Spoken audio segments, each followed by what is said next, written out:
Un cours en miracle. Chapitre 3. La perception innocente. Section 4. L'erreur et l'ego. Introduction de ma part. Il existe exclusivement deux types d'idées, à savoir l'idée parfaite dont tous les attributs sont parfaits et l'idée imparfaite dont les attributs sont gradués. Les idées parfaites créent la réalité, tandis que les idées imparfaites font le rêve. Le cours parle des idées imparfaites comme des aptitudes puisque tout est une idée. Toutes les idées parfaites se résument à l'idée de l'amour. Elles sont applicables uniquement dans la réalité, donc au ciel. Elles sont les idées de Dieu. Les synonymes des idées de l'amour sont les suivants: le ciel, Dieu, la réalité, la vérité, la vie, la justice, le pur esprit, la lumière, l'unité parfaite, la connaissance, la paix et la joie. Tous ces mots signifient l'amour au sens d'un cours en miracle. Dieu est l'état de la conscience qui n'accepte que les idées parfaites. Dès qu'une conscience ne reconnaît que les idées parfaites, elle se découvre comme étant Dieu et elle a tous les attributs de Dieu, elle a tous les pouvoirs de Dieu parce qu'elle est devenue parfaite. Les idées imparfaites sont ce qui fait le rêve. Elles ont ceci de commun qu'elles ont des polarités, c'est-à-dire qu'elles supposent que l'idée peut être divisée en la polarité ego et la polarité Saint-Esprit. Il y a en conséquence deux types d'idées imparfaites, à savoir celles du Saint-Esprit qui ne peuvent jamais servir l'ego et celles de l'ego qui toutefois peuvent être rectifiées pour servir le Saint-Esprit. Toutes les idées du Saint-Esprit se résument à l'idée de l'expiation. Les synonymes de l'idée d'expiation sont les suivants: l'esprit juste, le monde réel, la vision, la perception juste, la justesse d'esprit, l'illumination, le pur esprit, la lumière, la santé, l'entièreté, le pardon, l'innocence, la paix et la joie. Leur vocation est de préparer la conscience à l'acceptation des idées de Dieu, parce que la conscience a oublié les idées de Dieu, elle a besoin d'une étape transitoire pour réapprendre à accepter les idées de Dieu, dont les idées du Saint-Esprit sont cette phase transitoire de préparation au retour à la connaissance de la vérité au ciel. Toutes les idées de l'ego se résument à l'idée de la séparation. Les synonymes de l'idée de la séparation sont les suivants: l'esprit faux, le monde irréel, l'inconscient, la perception fausse, la fausseté d'esprit, la maladie, les ténèbres, la fragmentation, la projection, la culpabilité, la peur et le conflit. Leur vocation est de renforcer la croyance à la séparation de Dieu et ainsi garantir la continuation du rêve du Fils de Dieu endormi.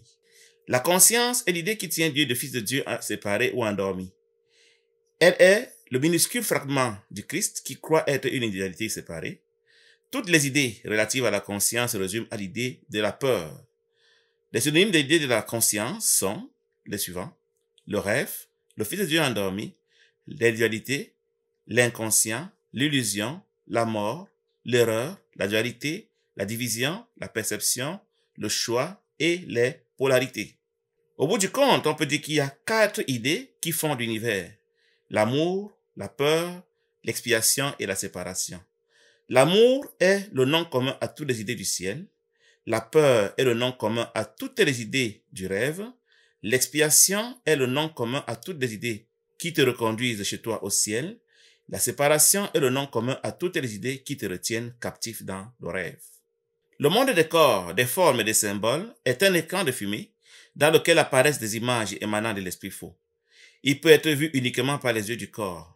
La fausseté d'esprit est le fait de penser avec l'ego. Elle a pour effet la perception fausse ou le fait de croire que le monde est réel, le monde des corps, le monde de la matière. En revanche, la justesse d'esprit est le fait de penser avec le Saint-Esprit. Elle a pour effet la perception juste ou le fait de reconnaître que tu es une idée et non un corps. Je voudrais maintenant expliquer une image que nous affiche là maintenant qui permet de comprendre ce que c'est que l'idée. En fait, tout est une idée dans l'univers. Et l'idée, normalement, ne peut pas être divisée. C'est ça qui fait la perfection de l'idée. Si l'idée ne peut pas être divisée, c'est qu'il y a une seule idée qui remplit tout l'univers. Cette idée est donc ce qui fait la réalité et il n'y a rien d'autre. Si nous imaginons que nous voyons quelque chose qui est divisé, ça veut dire que nous avons pensé avoir divisé l'idée. Donc l'idée indivise forme la réalité, elle forme le ciel, elle est Dieu. Ainsi, quand nous voyons quelque chose qui est deux, c'est que nous sommes en train de voir la projection de l'idée apparemment divisée, même si ce n'est pas vrai. Et comme ce n'est pas possible que l'idée soit divisée, ça signifie que chaque fois que nous voyons deux choses, nous sommes en train de rêver. Le fait est que dans la réalité, chaque entité est un système de pensée qui se manifeste comme un être, un esprit, un univers, et que sais-je encore. Donc, l'être qui se manifeste à partir de l'idée de la perfection s'appelle Dieu, et le reste sont des manifestations de l'idée de l'imperfection, l'idée du rêve, l'idée de peur.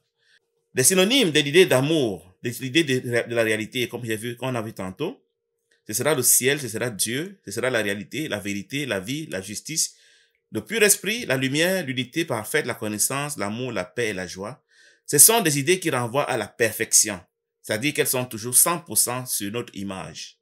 Une idée qui est parfaite est 100% à tous ses attributs et elle ne connaît rien d'autre.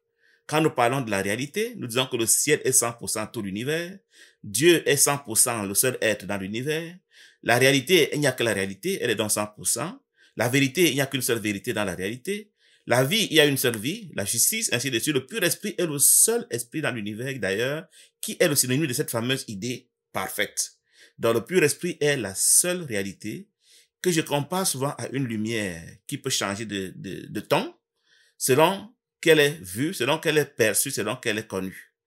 Donc, si nous croyons voir le pur esprit, il devient quelque chose avec lequel nous faisons de la magie. Mais si nous le connaissons simplement parce qu'il est illimité, alors nous sommes Dieu. Parce que nous sommes ce que nous voyons. Ce que nous voyons est à l'intérieur de nous et nous semblons le voir à l'extérieur. Donc, en dehors de la réalité, dans le rêve du Fils de Dieu endormi, il a inventé l'idée divisée, symbolisée par l'œil ici.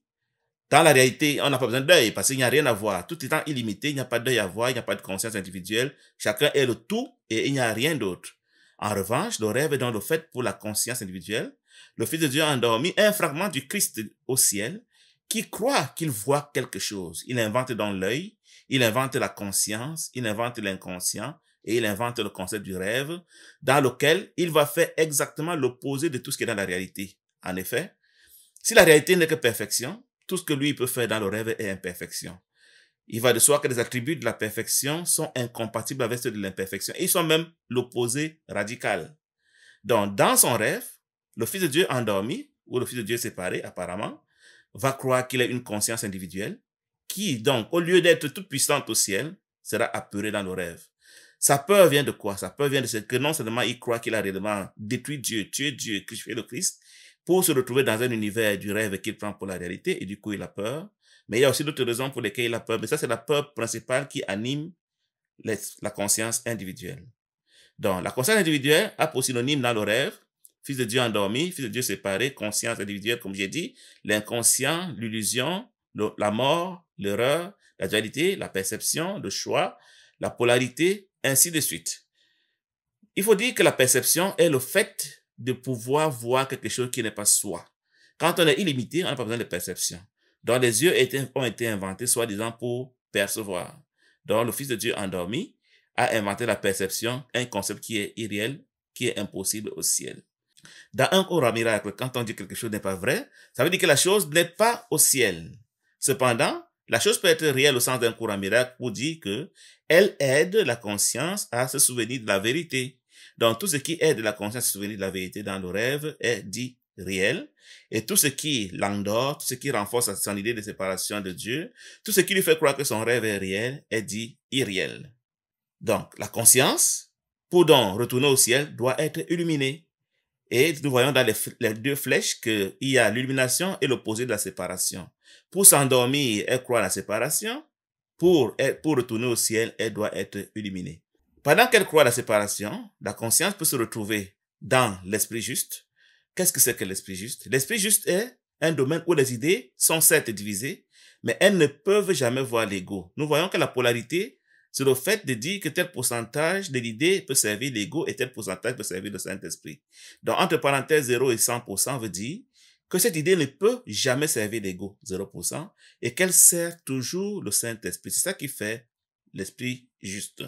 Donc, dans l'esprit juste, quand la conscience s'identifie à l'esprit juste, elle sait certes que l'ego pourrait exister, mais ne le choisit jamais, parce que la nuance est très claire pour elle entre l'ego et le Saint-Esprit, entre les ténèbres et et la lumière, entre l'erreur et la vérité, entre le rêve et la réalité.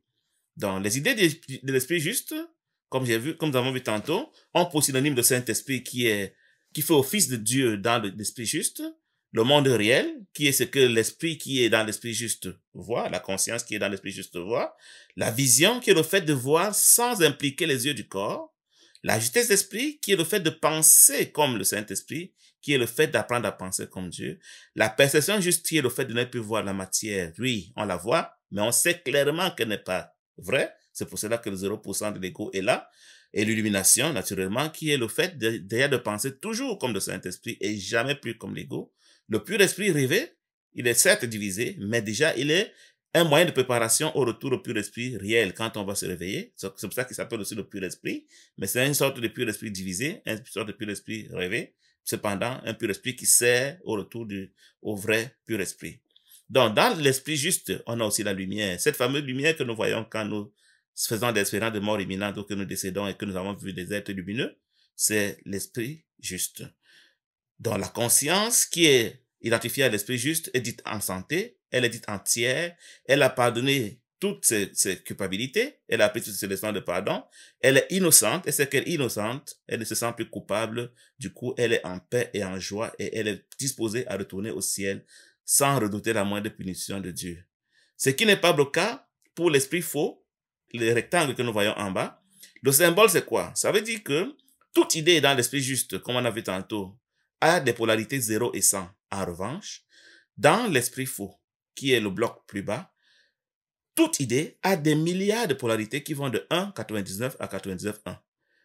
Dans cet intervalle de 1,99 à 99,1, on peut trouver même des virgules, des nuances telles que la même idée peut avoir plusieurs occurrences et chaque conscience qui s'identifie à l'esprit faux peut donc choisir une occurrence de cet attribut et en faire son identité. C'est pour cela que nous sommes si différents. Aussi longtemps que la conscience s'identifie à l'esprit faux, elle peut avoir des différences de nuances incroyablement nombreuses. Donc, l'esprit faux donc, c'est l'esprit où les idées ont plusieurs occurrences possibles, la même idée, le même attribut a plusieurs valeurs possibles. 1,99 veut dire que cette idée, à ce niveau, acceptée par une conscience, c'est l'ego à 1% et c'est le Saint-Esprit à 99%. Autant dire que c'est une idée qui est déjà prête à être illuminée. Et 99% et 1% signifie que l'idée c'est l'ego à 99% et c'est le Saint-Esprit à 1%. Autant dire que cette idée manifeste des ténèbres d'une manière très très avancée, même s'il n'y a pas de niveau. Mais même les ténèbres seront donc nivellées, il y aura des nuances en tout attribut. Donc, ces différentes variantes de polarité manifestent les nuances des attributs. C'est pour ça que dans ce monde, les couleurs seront graduées, les distances seront graduées, la croissance spirituelle sera graduée, tout dans le rêve, tout dans l'esprit faux est gradué parce que les idées ont des différentes nuances de polarité qui font que plusieurs peuvent être inventés alors que tous partent de la même source qui est le pur esprit. Donc, l'esprit faux est un esprit dans lequel nous avons inventé des nuances au pur esprit et ces nuances permettent donc de croire en les différences. Alors que fondamentalement, ce n'est pas vrai. On ne peut jamais diviser le pur esprit. Il ne peut jamais avoir des nuances au risque de perdre ses propriétés parfaites. Mais nous, dans le rêve, nous avons décidé que le pur esprit peut avoir des nuances, des niveaux et des grades. C'est pour cela qu'un cours à miracle commence par le premier de ces principes qui dit qu'il n'y a pas une autre difficulté dans les miracles. Ça veut dire que le pur esprit ne peut jamais avoir des grades, des niveaux, des nuances. Et quand nous croyons que les nuances, les grades et les différences sont possibles, nous sommes en train de penser avec l'ego et nous faisons l'affaire de l'ego. Parce que ce sont ces nuances qui établissent dans la séparation entre nous et confirment que nous sommes différents de Dieu qui lui est 100%. Donc, le but pour nous est de retourner à la connaissance de ce que nous sommes 100% au ciel en passant par l'acceptation de notre entièreté dans l'esprit juste. Ceci étant dit, les synonymes de la séparation dans l'esprit faux, on les a déjà vus. Ce sera dans l'ego, le monde irréel, le monde dont nous faisons l'expérience maintenant, l'inconscience, la justesse d'esprit, quand nous pensons avec le Saint-Esprit, parce que ça peut arriver qu'étant dans l'esprit faux, on pense avec le Saint-Esprit, les ténèbres, la maladie, la fragmentation, la projection, la culpabilité, la peur et le conflit sont des attributs de la séparation. En fin de compte, le monde des corps, lui, il n'est que la projection des idées qui sont dans l'esprit faux.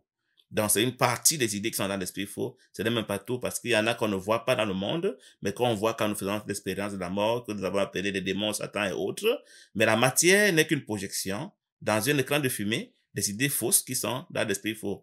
Idées fausses parce qu'elles sont apparemment divisées et qu'elles ne servent pas le Saint-Esprit à 100%. Donc, on peut dire que ceux qui croient que le monde est réel ont ce que le cours appelle la fausseté d'esprit. Ils sont aveugles parce qu'ils croient que les symboles, les formes existent réellement alors que ce ne sont rien. C'est pour cela que quand nous décédons et qu'on veut retoucher la matière, on traverse la matière parce qu'on a quitté la fréquence et l'écran de fumée qui nous faisait croire que la matière était réelle. Du coup, elle devient irréelle pour nous et puis on ne peut plus la toucher. Donc, pour me résumer, il y a 4 idées qui font des univers, qui font l'univers en tout cas. Il y a l'idée de l'amour qui est la seule idée dans la vérité et tout est synonyme de l'amour dans la vérité, dans la réalité, au ciel.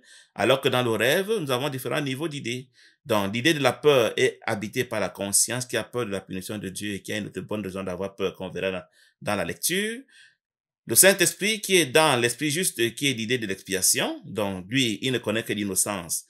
Si je pouvais vous donner ça en forme d'image, je dirais que au ciel, tous les êtres chantent amour, amour, amour, amour, amour et toujours amour en cœur. Une chanson illimitée, sans arrêt, amour, amour, amour.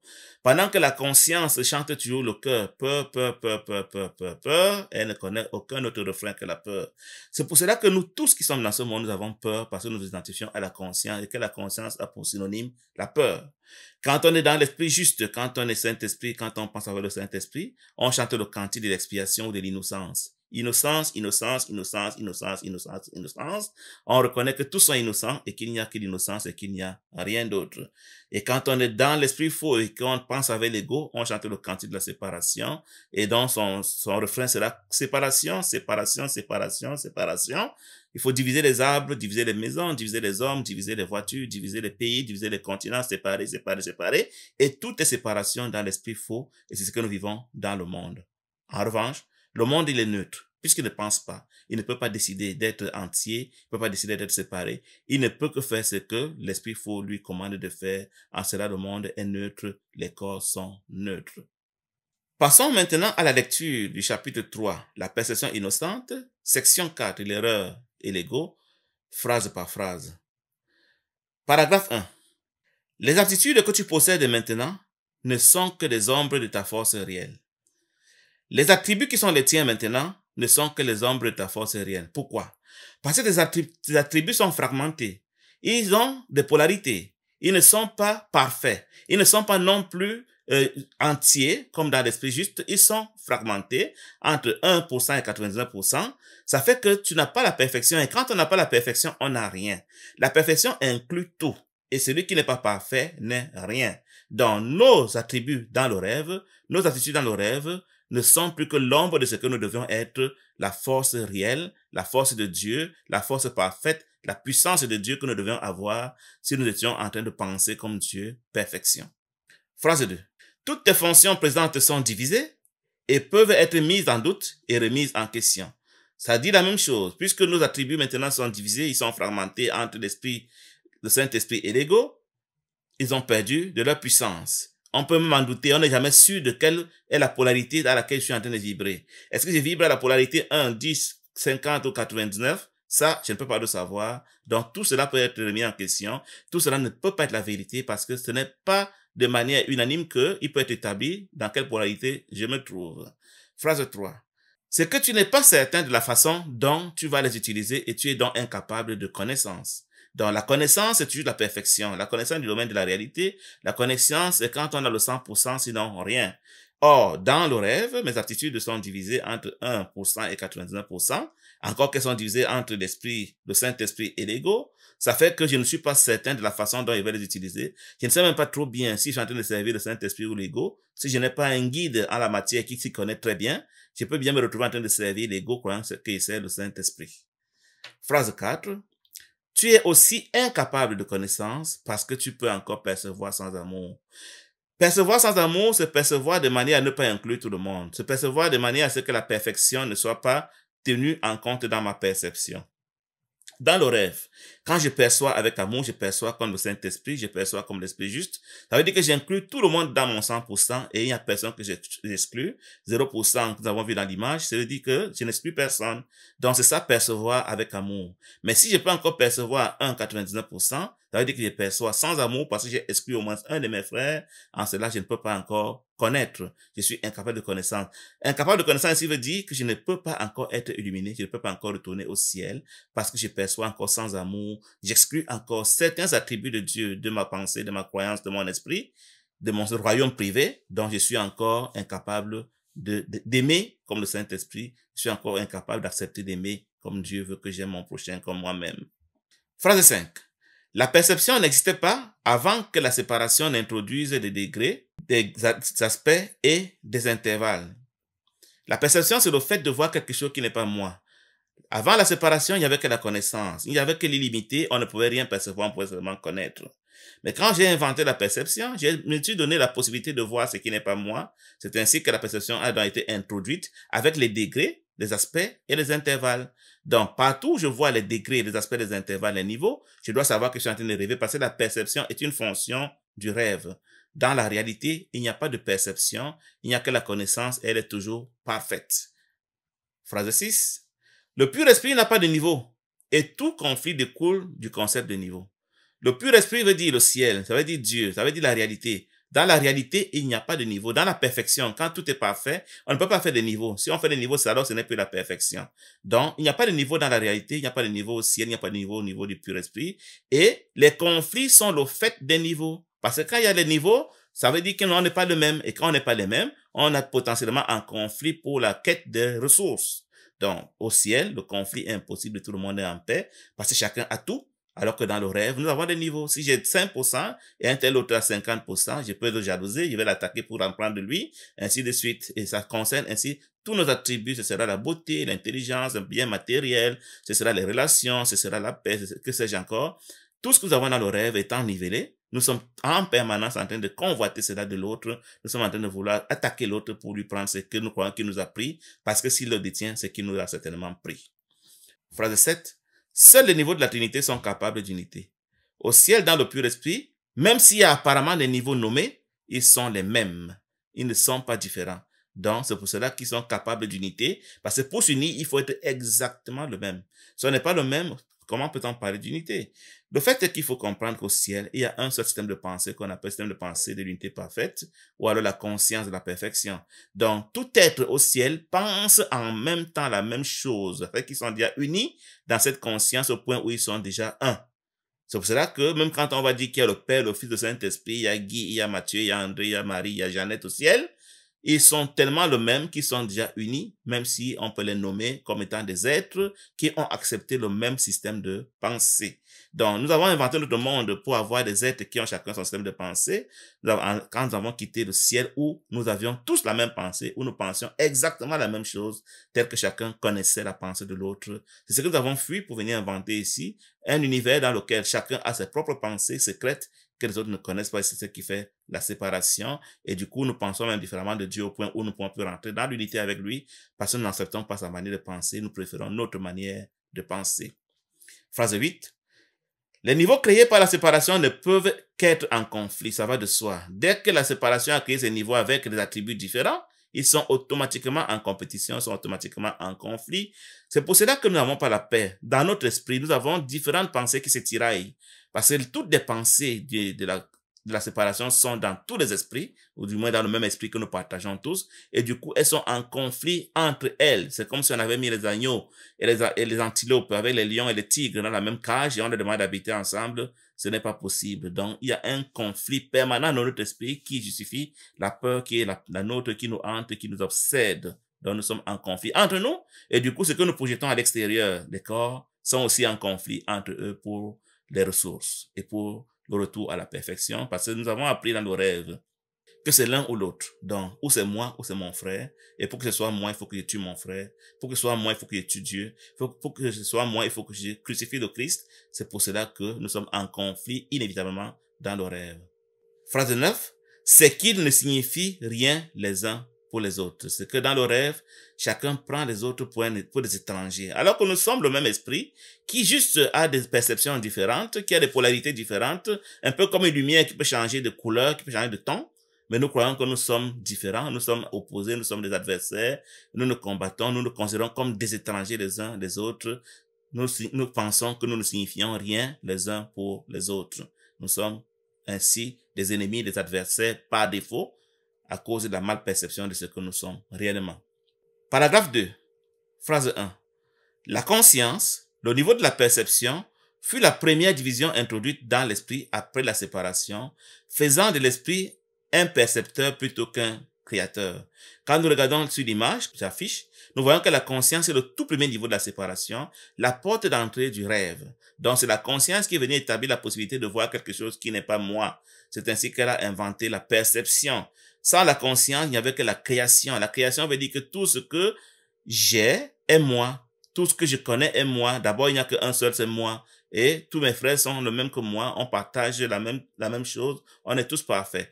Avec la conscience, j'ai inventé la possibilité qu'on ne soit pas les mêmes et du coup, je suis capable de voir ce qui n'est pas moi. Ainsi, la conscience n'est pas Dieu. La conscience est le niveau de la perception. Elle est la première division qui a été introduite dans l'esprit après la séparation. Il faut comprendre que l'esprit, moi j'aime bien présenter l'esprit comme un ensemble de disques superposés, on peut penser ainsi.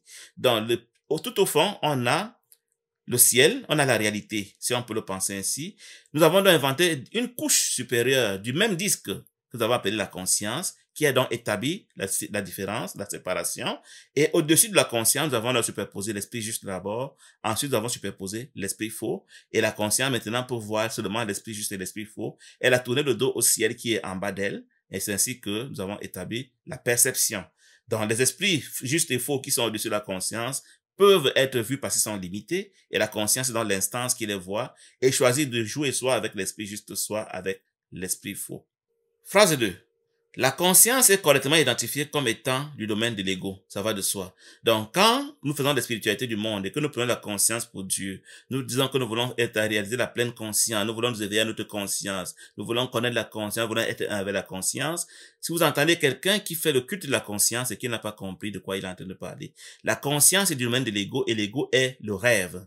Dans la conscience, c'est elle qui doit plutôt lâcher prise pour que nous soyons conscients de notre réalité au ciel. Et mais tant que nous l'activons, tant que nous l'adorons, tant que nous la servons, tant que nous voulons être un avec elle, nous sommes en train de dire, nous ne voulons pas encore retourner au ciel. Je rappelle encore l'image des disques superposés. Le disque qui est le plus bas sera la réalité, le ciel, le même esprit, mais une couche supérieure a été déposée que nous appelons la conscience, qui est le même disque dupliqué, qui s'appelle la conscience. Une autre duplication au troisième niveau s'appelle l'esprit juste, et une quatrième duplication s'appelle l'esprit faux, et une cinquième duplication sera donc le monde manifesté, le monde de la matière que nous croyons être réel, mais qui est toujours la projection de l'esprit faux.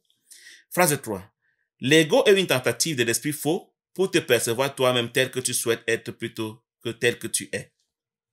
Au ciel, nous sommes ce que nous sommes tels que nous sommes, c'est-à-dire nous sommes Dieu.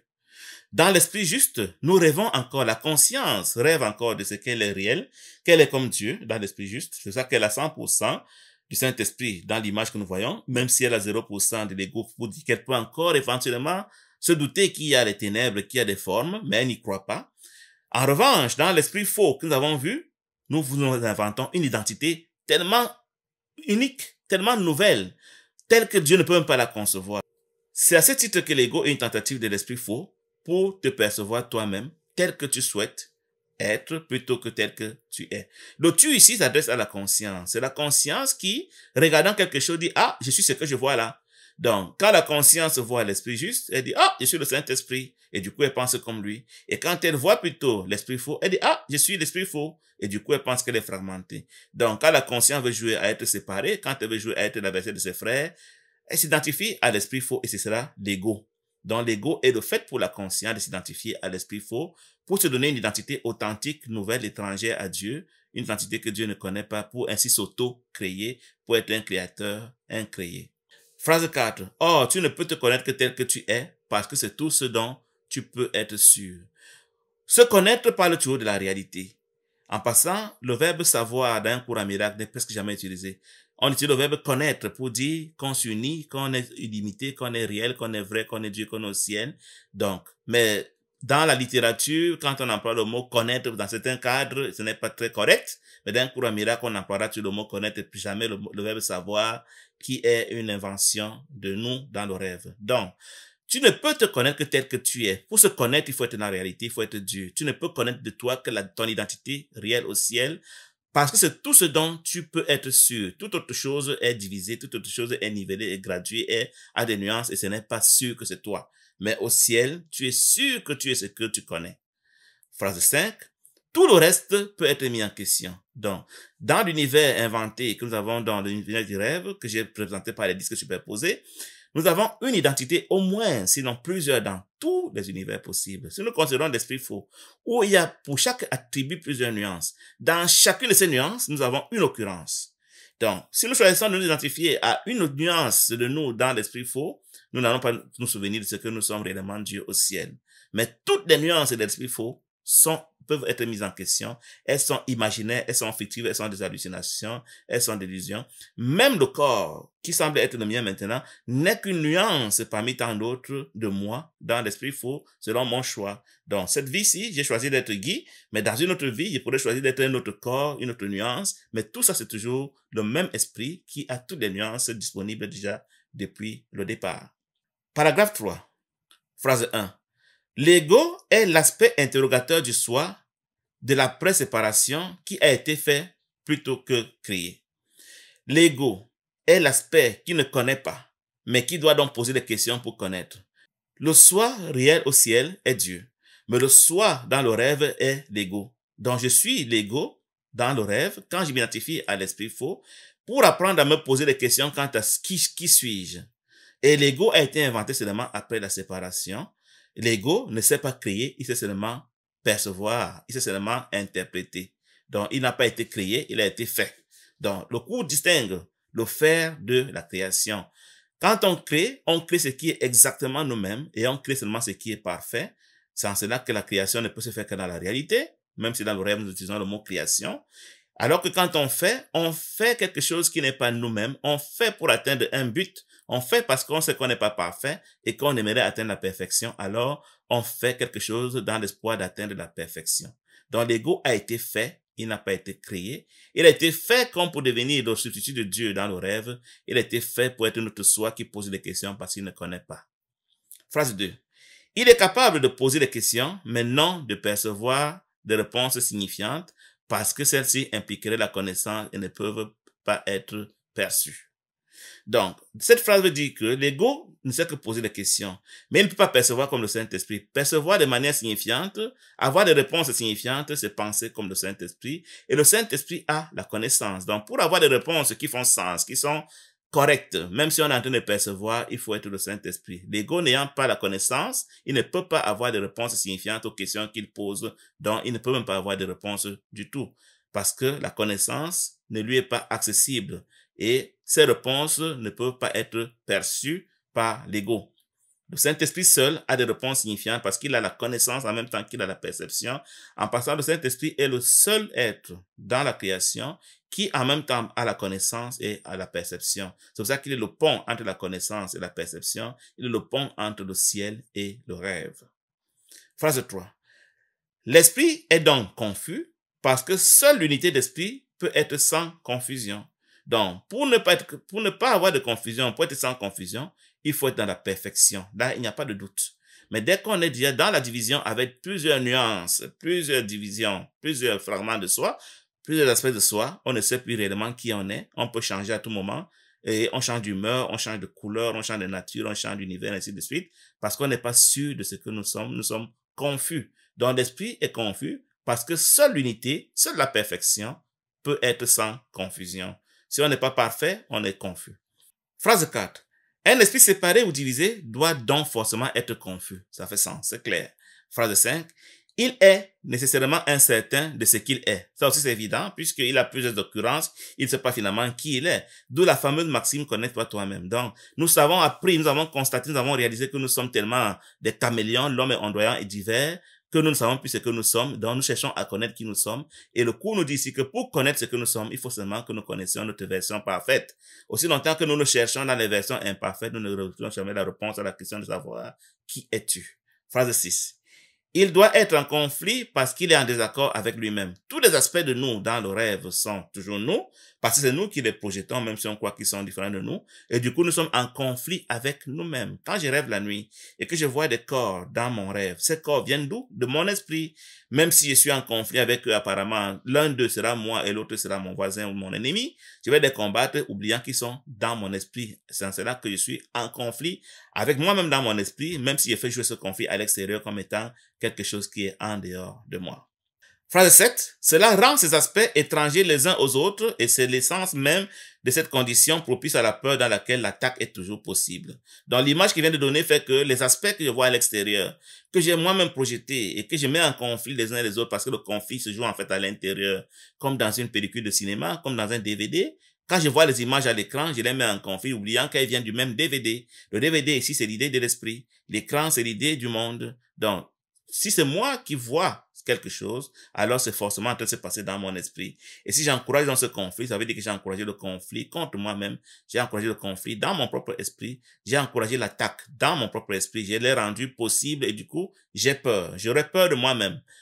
Mon frère que j'ai fait passer pour un étranger, il va me faire peur, j'aurais peur d'être attaqué et je croirais même que je suis mortel parce que dans le rêve, nous croyons que la mort est possible. Du coup, nous avons peur à tous les coups de mourir. Phrase 8.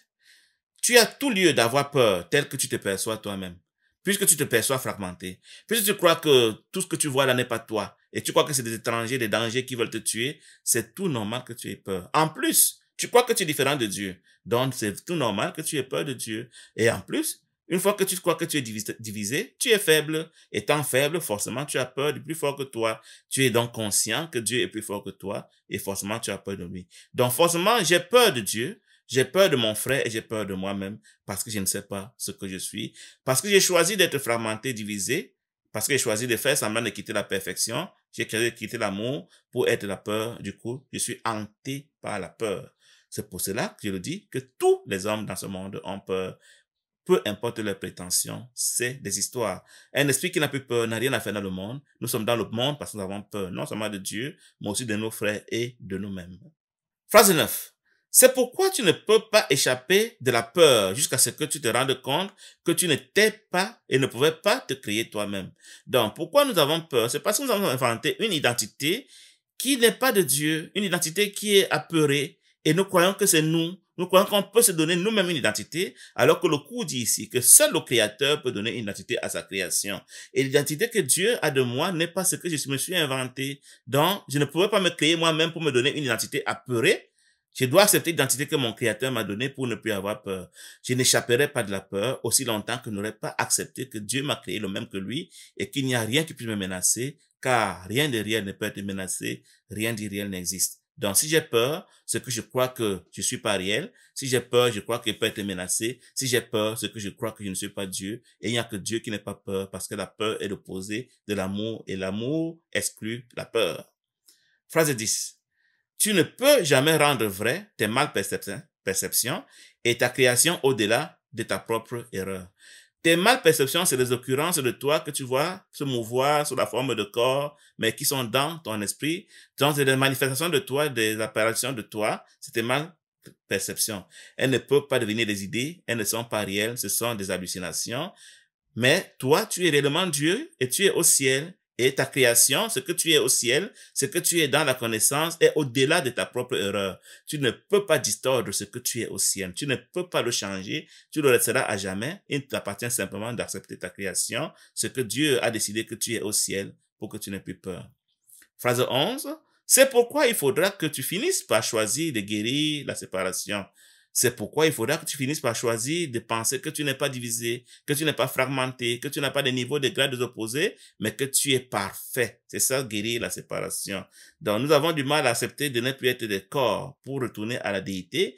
Et même moi, quand j'étais encore à un certain niveau, je croyais que penser que je suis Dieu, c'était le haut niveau de blasphème, alors que c'est l'ego qui travaillait. Aussi longtemps que je n'aurais pas reconnu que je suis Dieu, je continuerai à avoir peur, je continuerai à croire que je suis séparé. Je ne pourrais même pas m'unir parce que je suis ce que je crois de moi-même. Et je suis ce que je crois voir. Donc, tout ce que je vois est moi-même parce que ça vient de moi. Donc, aussi longtemps que je vois la séparation, le conflit, la haine, le péché et que sais-je encore, ça veut dire que je suis cela. Et si je suis cela, je ne peux pas m'unir à Dieu. Je ne peux donc pas retourner au ciel. Je ne peux pas cesser d'avoir peur. j'aurai peur jusqu'à ce que je reconnaisse que tout ce que je vois là n'est pas réel et que la réalité est ailleurs et que je veuille y retourner.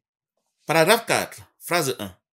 Il ne faut pas confondre justesse d'esprit avec l'esprit connaissant parce qu'elle ne peut s'appliquer qu'à la perception juste. L'esprit connaissant, c'est l'esprit qui est comme le Saint-Esprit. Certes, il est en train de rêver, mais il a la connaissance et l'esprit illuminé. La justesse d'esprit, c'est quand on est encore dans l'esprit faux et qu'on peut alterner entre l'un et l'autre. Mais une fois qu'on a l'esprit connaissant, on est comme le Saint-Esprit et il faut pour cela qu'on ait la perception juste, c'est-à-dire qu'on perçoive comme le Saint-Esprit. Entre la perception juste et la perception fausse, il y a une nuance, c'est que la perception juste voit seulement le Saint-Esprit, alors que la perception fausse voit de temps en temps le Saint-Esprit, de temps en temps l'ego. Donc la perception juste ne voit que l'entièreté, elle ne voit que l'unité, elle ne voit que la paix, elle ne voit que le Christ, pendant que la perception fausse voit alternativement le Christ et l'ego, elle voit les ténèbres et la lumière alternativement, même si la lumière c'est très très sporadique. Donc la justesse d'esprit est le fait donc d'être dans la perception fausse, mais on peut encore voir avec le Saint-Esprit de temps en temps, alors que quand on a donc stabilisé la justesse d'esprit, on entre donc dans la perception juste, on entre dans l'esprit connaissant. Pour me résumer, l'esprit connaissant, c'est l'esprit illuminé et il a la perception juste, alors que dans l'esprit faux, on peut avoir la justesse d'esprit, mais on n'a pas encore la perception juste. C'est deux choses différentes. Phrase 2.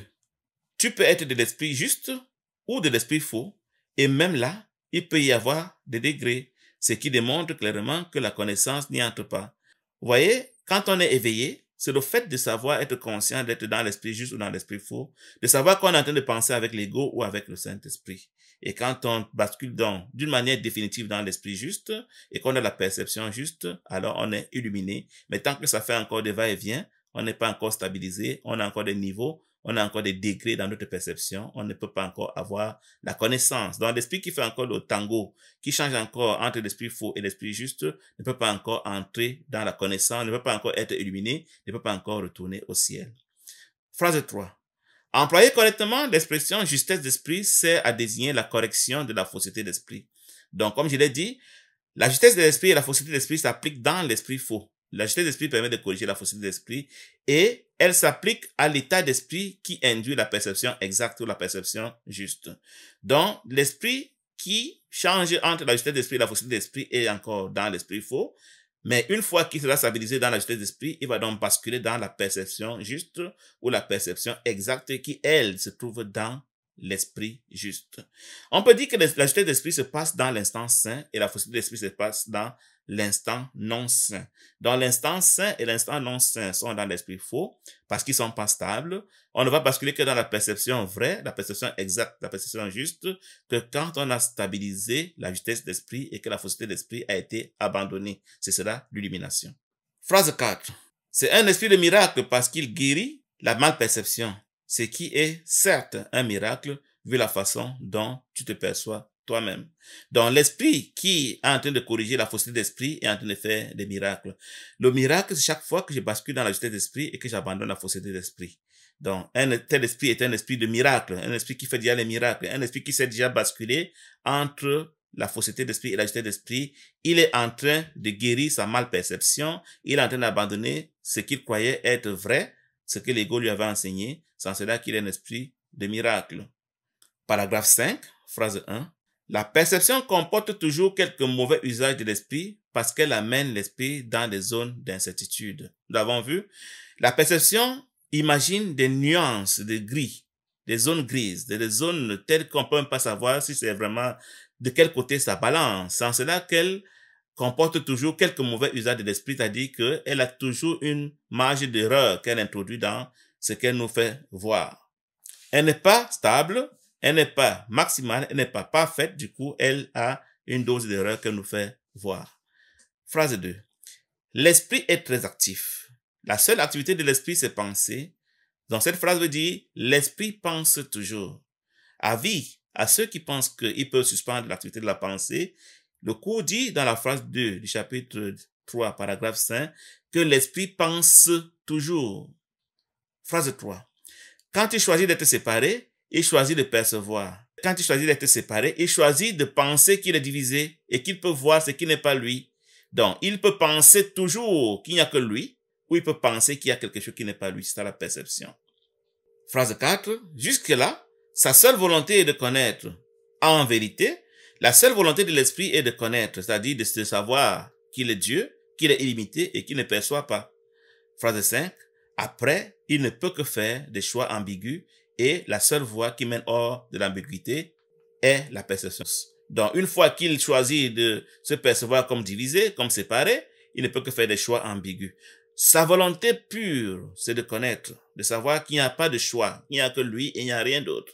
Mais quand il choisit de croire qu'il est séparé, il se met à faire des choix qu'il ne maîtrise même pas dans les nuances qui se présentent à lui pour tous les attributs. Imaginez-vous que moi, par exemple, imaginons que je suis une entité un temps soit peu réel et que chacun de mes attributs a plusieurs nuances de gris. Mais si jamais il fallait me représenter, on ne verrait rien de moi, on verrait un floutage permanent. C'est vrai que les perceptions nous amènent à pouvoir stabiliser une de ces occurrences que nous croyons être notre réalité, mais nous sommes partout, nous sommes de tout à la fois, parce que nous avons plusieurs nuances de nous pour tous les attributs qui sont en permanence disponibles, mais c'est là, par un jeu de magie que nous finissons par nous stabiliser dans une des occurrences que nous croyons être nous, alors que ce n'est pas réel. Phrase 6. L'esprit ne retourne à la fonction qui lui est propre que lorsqu'il a pour volonté de connaître. L'esprit ne peut retourner au ciel que quand il a décidé de vouloir connaître et qu'il ne veut plus percevoir. Donc, il doit avoir tellement le désir de connaître, de savoir que tous sont le même et qu'il n'y a que lui dans l'univers et il est Dieu pour pouvoir retourner au ciel. C'est ça, avoir la volonté de connaître. Tant que l'esprit préfère percevoir, il va continuer à percevoir. Il n'y a pas de problème. Mais pour qu'il retourne à la fonction qui est la sienne de créateur au ciel, il doit avoir la volonté de connaître et non plus de percevoir. Phrase 7. Cela le met au service du pur esprit où la perception est changée. Donc, une fois que l'esprit veut connaître, le Saint-Esprit l'aide donc à changer sa perception pour qu'elle devienne pure, qu'elle devienne juste, qu'elle devienne vraie. Et c'est ce qui permet donc de se préparer au retour à la connaissance au ciel. Phrase 8. L'esprit choisit de se diviser quand il choisit de faire ses propres niveaux. Maintenant, si l'esprit veut s'amuser à faire ses propres niveaux, à s'inventer des illusions, il a le droit. Alors, dans ce cas, il reste divisé dans l'esprit faux. Il faut dire que quand le cours parle de l'esprit ici, c'est sur la conscience. La conscience peut s'identifier à l'esprit juste et elle devient le Saint-Esprit. Elle peut s'identifier à l'esprit faux et devenir donc ce que nous sommes en train de décrire l'ego, des nuances de floutage, quelque chose qu'on ne peut pas identifier, même si nous croyons qu'on peut l'identifier. Donc l'esprit choisit de se diviser quand il choisit de faire ses propres niveaux, quand il choisit d'avoir lui-même ces différentes nuances de lui-même, les différentes occurrences de lui-même, alors qu'elles ne sont pas réelles. Phrase 9. Mais il ne pourrait pas se séparer entièrement du pur esprit parce que c'est du pur esprit qu'il tire tout son pouvoir de faire ou de créer. L'esprit n'est pas quelque chose en dehors du pur esprit. Il n'est qu'une perception fausse du pur esprit. Je vous ai dit qu'on peut comparer l'esprit à une lumière. La manière de le percevoir va donner ce que nous voyons et ce que nous sommes. Donc, si je vois l'esprit comme étant le monde, il devient le monde, alors que c'est toujours le pur esprit. Si je vois l'esprit comme étant l'enfer, il devient l'enfer. Si je vois l'esprit comme étant le ciel, il devient le ciel. Tout dépend de mon système de pensée, de ma manière de percevoir l'esprit. Donc, pour le percevoir comme au ciel, je dois imaginer que tous mes frères sont illimités et que tout ce qui n'est pas illimité n'existe pas. Du coup, le ciel va se manifester à moi. Pour me percevoir dans l'esprit juste, je dois penser que tous mes frères sont égaux et que tous sont non coupables, et du coup, l'esprit juste va se manifester à moi, il serait illuminé. Pour me percevoir comme la marionnette que je suis maintenant, je dois penser que mes frères sont des corps et qui sont différents de moi, et qui sont en conflit contre moi et qui veulent m'attaquer, et du coup, je vois le monde des corps. Et pour me percevoir en enfer, c'est la même chose, je dois penser que mon frère ira en enfer, et du coup, c'est l'enfer que je verrai quand je vais décéder. Donc, c'est moi qui décide de ce que je veux voir. Je décide de quoi je veux faire l'expérience en le pensant, alors je le projette et je le vois. Phrase 10. Même dans la malcréation, l'esprit affirme sa source, sinon il cesserait d'être tout simplement. Il n'y a rien d'autre que le pur esprit. La source, c'est le pur esprit. C'est toujours la même lumière dans laquelle nous jouons pour manifester ce que nous voulons. Donc, c'est le même DVD dans lequel il y a toutes les images possibles, toutes les constellations possibles. Il y a des constellations que le Saint-Esprit ne peut jamais activer, que Dieu ne peut jamais activer, mais que nous avons choisi d'activer, que nous appelons l'illusion, le monde, le rêve. Donc, le même DVD a toutes ces histoires. Il a la version du ciel, il a la version de l'esprit juste, et puis il a des milliards de versions de l'esprit faux que nous activons et que nous appelons notre vie dans ce monde. Phrase 11. Cela est impossible parce que l'esprit appartient au pur esprit que Dieu a créé et qui est donc éternel. Donc, étant donné qu'il n'y a que le pur esprit et que le pur esprit est éternel, il n'est pas question qu'on imagine que l'esprit est ailleurs ou bien que le monde est ailleurs. Tout ça est un jeu de la pensée. Tout ce que nous voyons, c'est des lumières. Si nous disons que le monde des corps est une illusion, est un écran de fumée, c'est parce qu'il est inconcevable que l'idée soit devenue solide. Donc, l'idée reste l'idée. Encore, l'idée, une fois divisée, même dans le rêve, on peut encore comprendre, mais que nous ayons réussi l'exploit d'en faire même des symboles, des formes, des corps, la matière, c'est extraordinairement puissant. Nous sommes vraiment très forts. Donc, l'idée a été rendue matière par nous, alors que cela est inconcevable du point de vue de Dieu. Paragraphe 6, phrase 1. L'aptitude à percevoir a rendu le corps possible parce que tu dois percevoir quelque chose et avec quelque chose. Quand je lis le corps dans un cours amiral, je peux tout remplacer par le monde. Donc, l'aptitude à percevoir a rendu la matière possible, a rendu le monde possible parce que je dois percevoir quelque chose. Il me fallait des corps à percevoir, il me fallait des maisons à percevoir, il me fallait des montagnes, il me fallait des univers à percevoir. Alors, j'ai inventé la perception pour voir ces choses. C'est donc la perception qui permet de manifester la matière, qui permet de manifester les corps. Si je n'ai plus de perception, j'ai la connaissance et le monde disparaît pour moi. Donc, je suis dans le rêve parce que je crois à la perception et que j'aime la perception et que je la prends pour réelle. Phrase 2. Voilà pourquoi la perception comporte un échange ou une traduction dont la connaissance n'a pas besoin. Donc, la perception est l'opposé de la connaissance. Au ciel, j'ai la connaissance, dans le rêve, j'ai la perception. La connaissance n'a pas besoin de traduction, elle n'a pas besoin d'interprétation. Elle connaît ce qui est parce qu'elle connaît tout, alors que dans le rêve, la perception ne connaissant pas, elle ne peut que interpréter, elle ne peut que traduire. Donc, ce que la perception voit doit être traduit pour que j'essaye d'avoir une idée de cela. Et je ne suis même pas sûr que ma traduction est la bonne. Du coup, il y a encore des risques que je me raconte des histoires avec ma perception. Bref, la perception est une histoire qui me raconte des histoires. Tant que c'est pas la connaissance, il ne faut pas lui faire confiance. Elle me raconte vraiment des histoires. À moins que j'ai un enseignant qui a la connaissance, comme le Saint-Esprit. Comme le Saint-Esprit a la connaissance, s'il interprète ma perception correctement, je peux lui faire confiance. Mais si c'est moi-même qui dois interpréter mes perceptions, c'est sûr et certain, je vais me raconter des histoires. Et je vais m'envoyer balader et puis je vais rester prisonnier de l'ego parce que l'ego me retient prisonnier tant que je n'ai pas la connaissance. L'ego me retient prisonnier tant que je pense comme lui, c'est-à-dire que je perçois faussement, j'ai des mal perceptions. Phrase 3. La fonction interprétative de la perception, une forme distordue de la création, te permet alors de penser que tu es ton corps, interprétation par laquelle tu tentes d'échapper du conflit que tu as induit. Donc, la perception ne sait qu'interpréter puisqu'elle ne connaît pas, ça va de soi, elle interprète. Donc, c'est une forme distordue de la création. Pourquoi la création? C'est le fait de penser exactement avec Dieu. C'est le fait de penser exactement ce qui est le même que moi. C'est ça la création. Que j'oppose aussi à la projection qui est le fait de penser ce qui n'est pas moi. Donc, la fonction interprétative de la perception me permet de croire que je suis un corps. Je vois le corps, je dis, ah, je suis cela. Alors que je l'ai projeté de mon esprit, parce que nous sommes ce que nous voyons.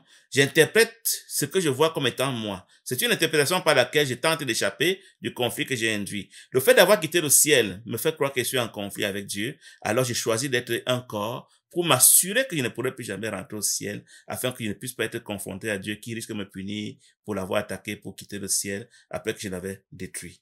Donc je préfère m'identifier au corps parce que je voudrais prolonger ma séparation de Dieu, parce que je redoute la punition de Dieu, la vengeance de Dieu, la colère de Dieu, qui m'a vu le détruire, qui m'a vu détruire le ciel, pour inventer mon monde, parce que c'est l'un ou l'autre. Si j'ai inventé mon monde, c'est fait que forcément j'ai détruit Dieu, mais je suis pas sûr que j'ai réussi mon coup. Donc, si il se trouvait que Dieu n'a pas vraiment été détruit, alors il pourrait me punir si je rentre au ciel, alors je préfère ne pas y retourner. Phrase 4. Le pur esprit qui connaît ne saurait se concilier avec cette perte de pouvoir parce qu'il est incapable des ténèbres. Donc, la perception ne peut voir que les ténèbres parce que le pur esprit est lumière. Le pur esprit connaît, il est parfait, il ne peut pas accepter de percevoir, de se prendre pour un ego, se prendre pour quelque chose de divisé parce que soit on est tout parfait, soit on n'est rien. Donc, si le pur esprit quittait sa perfection pour être rien, ce serait un gâchis, ce serait une perte de pouvoir, quelque chose qu'il ne peut pas accepter. Il est incapable d'accepter les ténèbres, il est incapable d'accepter la faiblesse, il est même incapable de concevoir ces choses. Donc, le pur esprit est parfait et il connaît. Phrase 5. Cela rend le pur esprit presque inaccessible à l'esprit faux et entièrement inaccessible au corps. Si nous prenons l'image que nous voyons en bas et que nous supposons que le pur esprit est au ciel ou tout au moins qu'il est l'esprit juste, donc il est presque inaccessible à l'esprit faux et totalement inaccessible au monde des corps. Le monde des corps est les 1000 lieues du pur esprit, mais l'ego même ne peut pas avoir le pur esprit. Tant qu'il n'est pas dans le 100% du Saint-Esprit, 0% de l'ego, il est séparé, il est presque inaccessible à l'ego. Quand on dit presque, c'est parce que dans l'instant saint, nous faisons un clin d'œil à l'esprit juste, mais en général, nous sommes dans l'instant non saint à penser avec l'ego. Phrase 6.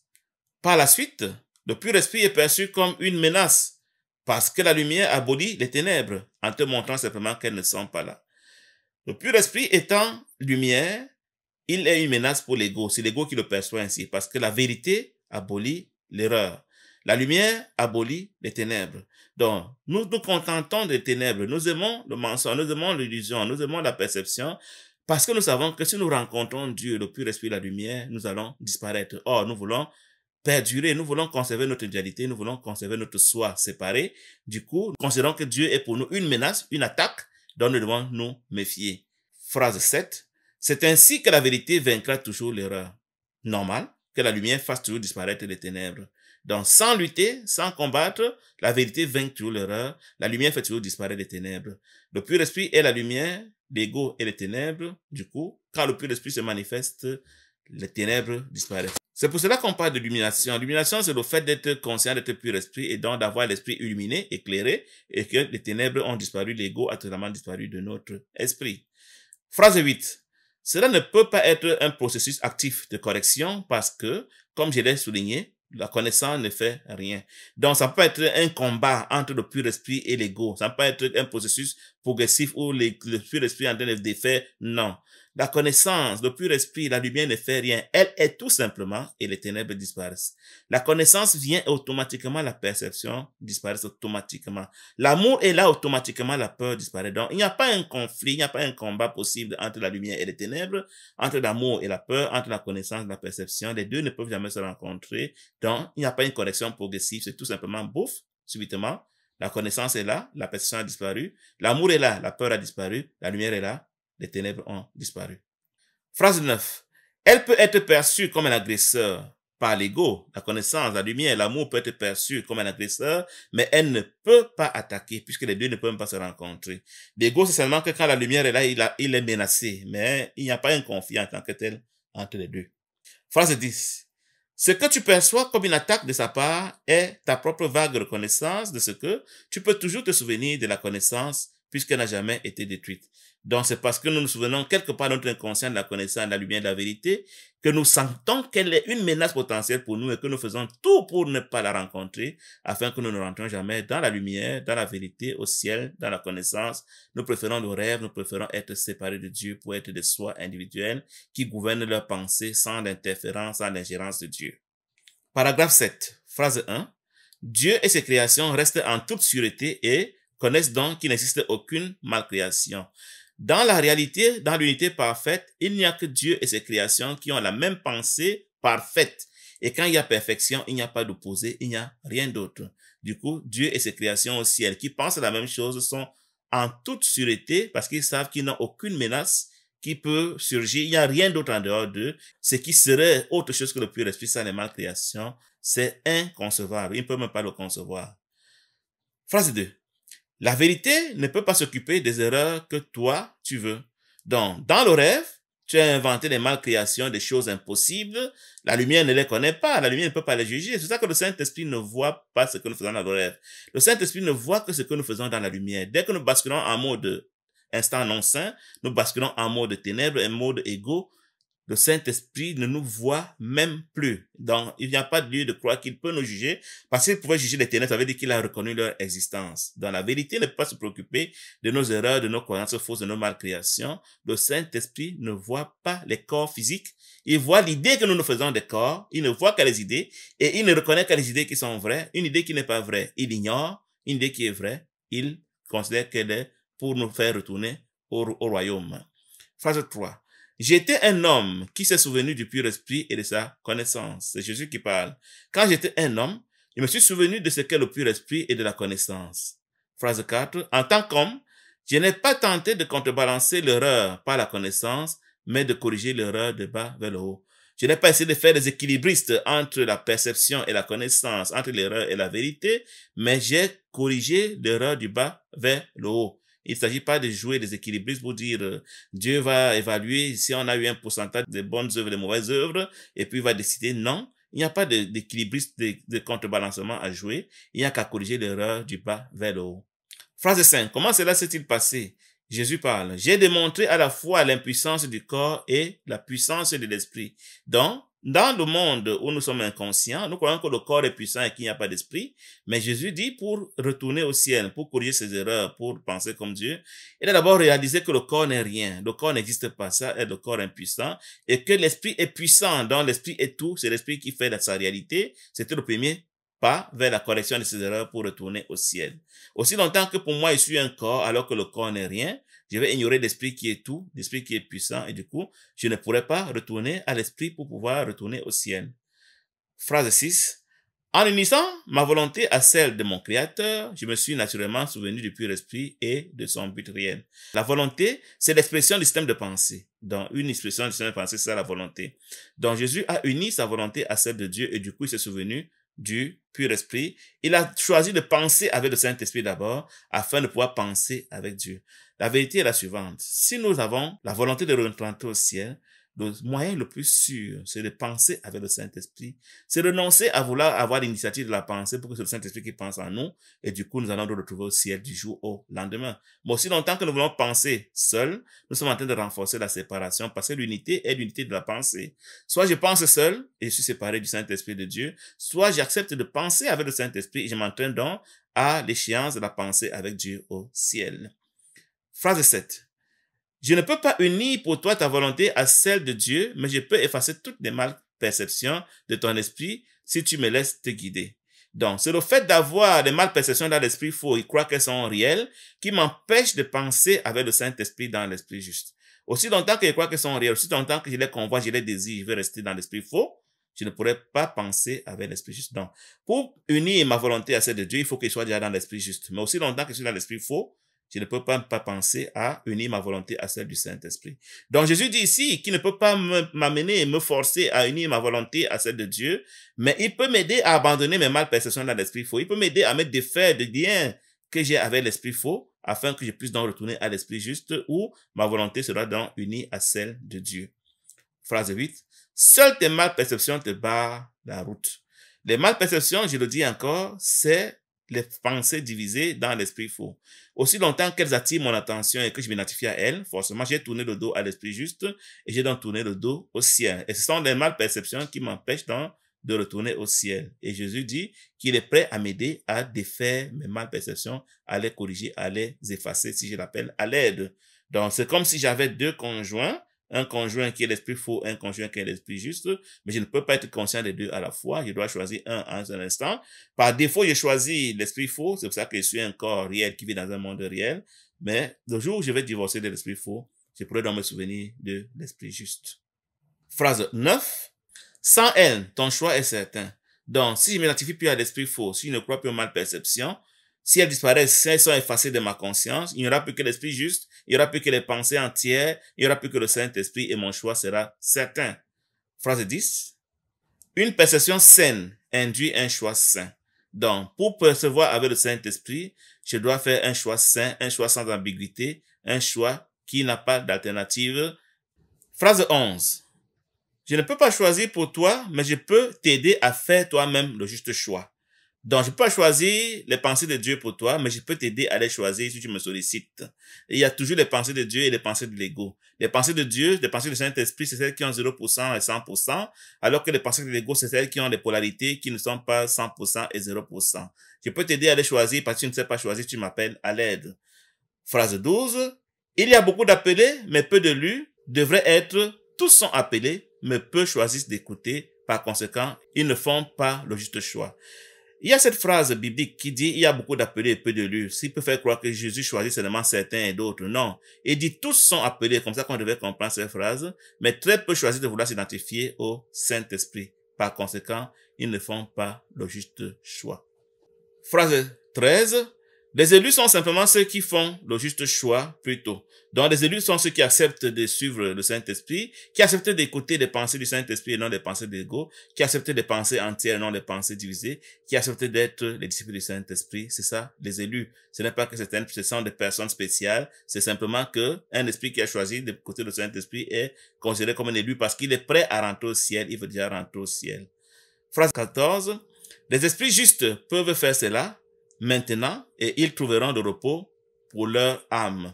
Donc, un esprit juste, un esprit qui identifie au Saint-Esprit, un esprit élu, un esprit qui veut dire rentrer au ciel, c'est lui qui peut faire ce choix d'écouter le Saint-Esprit parce qu'il veut dire avoir le repos pour son âme. Phrase 15. Dieu te connaît seulement dans la paix et cela est ta réalité. Dieu ne te connaît que quand tu es en paix. Chaque fois que tu n'es pas en paix, tu ne peux pas avoir une communion avec Dieu par le Saint-Esprit. Et c'est la paix qui est la condition pour retourner au ciel. Aussi longtemps que tu n'auras pas retrouvé la paix totale, tu ne pourras pas être illuminé pour entrer au ciel. Donc la paix est la condition du royaume. Le cours en miracle est donné pour que nous ayons la paix et non la connaissance. La paix va produire la connaissance automatiquement. La connaissance viendra spontanément quand la paix est déjà là. Donc, nous partons de la peur pour la paix et dès que nous sommes dans la paix, la connaissance vient. C'est comme si on partait du sommeil inconscient pour le sommeil conscient, la paix. Et une fois que nous sommes conscients, illuminés, le ciel nous retrouve et nous retrouvons donc au ciel et c'est la fin d'un cours en miracle. Fin d'un cours en miracle au chapitre 3, section 4, l'erreur et l'ego. Je vous remercie, au plaisir et à bientôt. Bye bye.